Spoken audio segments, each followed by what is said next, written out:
అందరికీ నమస్కారం. Welcome to my channel. ఈ వీడియోలో ఏపీ ప్రభుత్వ ఉద్యోగులకు మరియు పెన్షనర్లకు ఈ ఆగస్టు నెల జీతాలు, పెన్షన్లలో వచ్చిన కీలక మార్పులు ఇవే అండి. కొత్త అప్డేట్స్ అయితే రావడం జరిగింది. పూర్తి వివరాలు వీడియోలో తెలుసుకుందాము. వీడియోని ఎక్కడే గానీ స్కిప్ చేయకుండా ఎండ్ వరకు చూసేయండి. అప్పుడే ఇన్ఫర్మేషన్ పూర్తిగా అర్థమవుతుంది.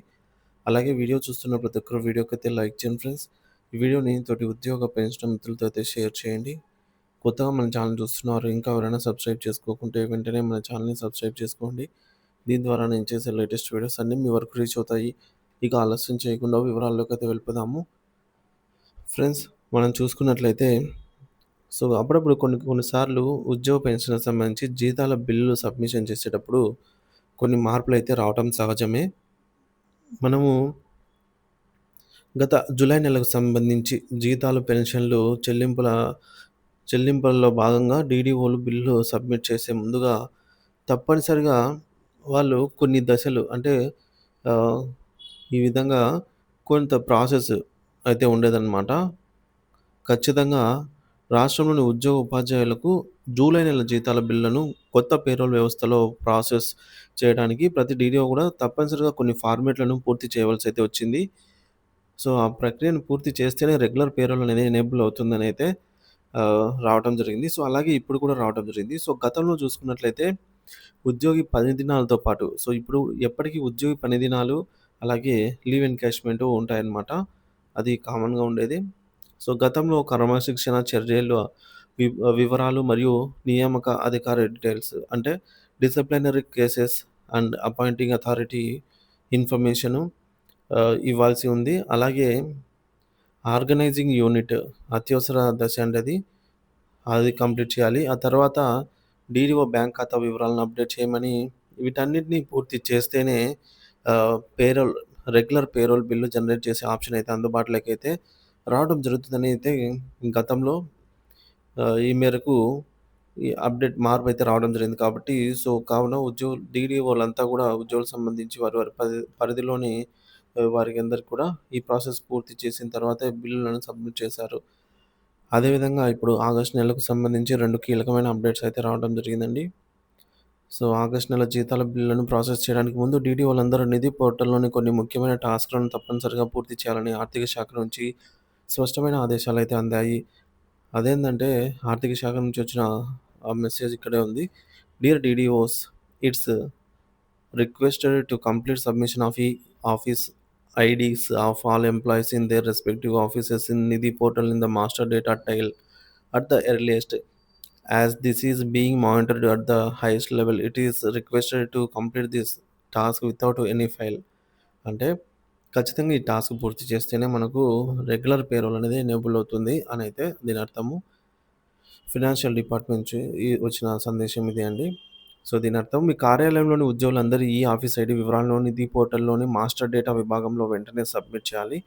ఈ ప్రక్రియను ఉన్నత స్థాయి అధికారులు పర్యవేక్షిస్తున్నారు కాబట్టి గడువు లోపల తప్పనిసరిగా పూర్తి చేయాలని అయితే రావటం జరిగింది.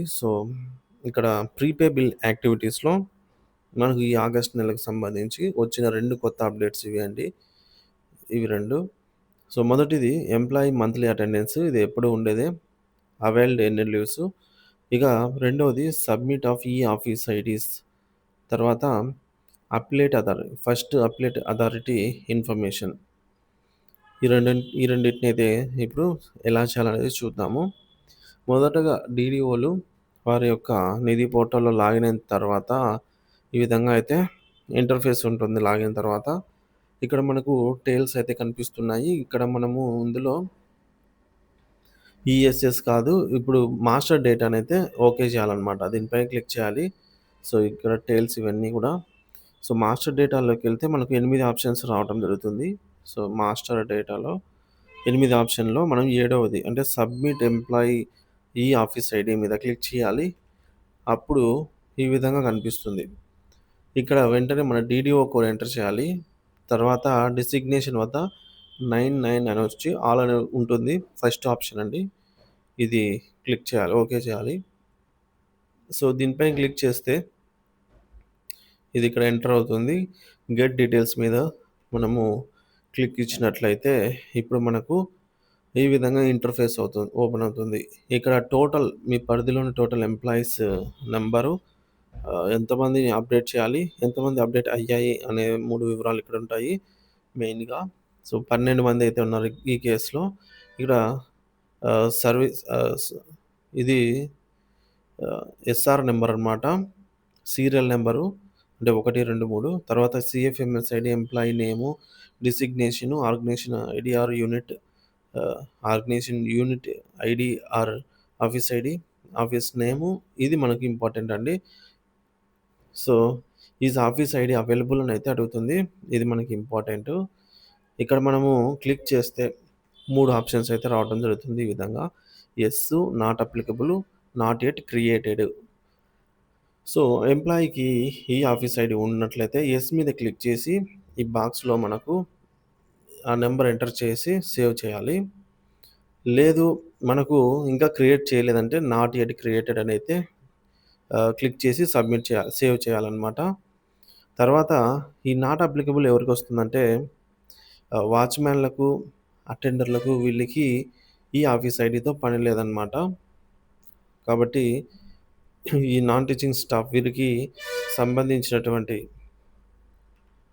పేరు దగ్గర వీరిని నాట్ అప్లికబుల్ అనైతే చేసి ఇక్కడ బ్లాంక్‌గా వదిలేసి సేవ్ చేస్తే సరిపోతుందనమాట. సో, మొత్తానికి ఇక్కడ మనం చూసుకున్నట్లయితే నంబర్ ఆఫ్ ఎంప్లాయీస్‌లో ఎంతమందినైతే అప్డేట్ చేయాల్సి ఉందో వారందరిని అప్డేట్ చేసిన తర్వాత మనకిక్కడ సక్సెస్‌ఫుల్‌గా 12 ఇక్కడ 12 మెంబర్స్ ఉన్నారు. 12 మెంబర్స్ కంప్లీట్‌గా అప్డేట్ చేసిన తర్వాత ఇక్కడ 0 అవుతుంది.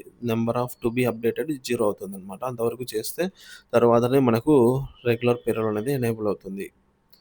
సో, ఈ ప్రాసెస్ అంతా మనం ఇప్పుడు చెప్పుకున్న ప్రాసెసే. ఫైనల్‌గా మనకు ఇక్కడ కింద సేవ్ అని అయితే బటన్ ఉంటుంది.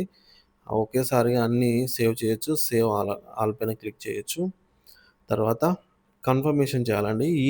విత్ ఈ సైన్ అనమాట. డీడీఓ ఆధార్ లింక్డ్ మొబైల్ నంబర్‌కి ఓటీపీ వస్తుంది. సో, ఫైనల్‌గా దీనిపైన క్లిక్ చేసి ఆ ఓటీపీ ఎంటర్ చేస్తే సరిపోతుంది. టాస్క్ 1 కంప్లీట్ అయిపోయినట్టే. టాస్క్ 2లో ఇందులో భాగంగా మనకు ఫస్ట్ అప్పిలేట్ అథారిటీస్ ఇన్ఫర్మేషను. సమాచార హక్కు చట్టం ప్రకారంగా గ్రామ వార్డు సచివాలయాలతో సహా అన్ని కార్యాలయాలు తమ పౌర సమాచార అధికారి పీఐఓ మరియు మొదటి అప్పిలేట్ అధికారి వివరాలను పోర్టల్‌లో తప్పనిసరిగా నమోదు చేయాలి.